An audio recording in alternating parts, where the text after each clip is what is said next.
மனுஷா பா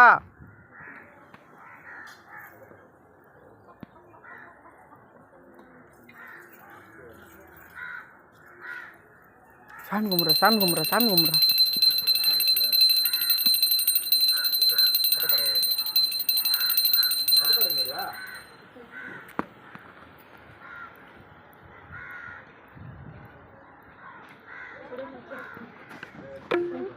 தண்ணியே ஊற்றி வைக்கல இதில்.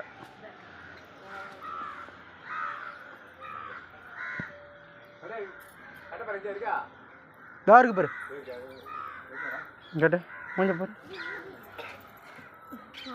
ஏன்னா இதை குத்தி விட்டு போயினா ஏன்னா நீ இதை வச்சு ஒரு குத்து குத்தி விட்டு போனா சின்ன கட்டை பறை வச்சு நோண்டி நிற்கிறான். அது தண்ணி அது சென்ட்ரல் அப்படி அதில் சும்மா ஒரு 2 குத்து குத்து இதில் இந்த இதில் தான் இல்லை இங்கே தான் வாசிப்படி வரும். அது என்னோட அந்த பாறை என்னோட போடா கீழே பொட்டமன் தானே இருக்குது.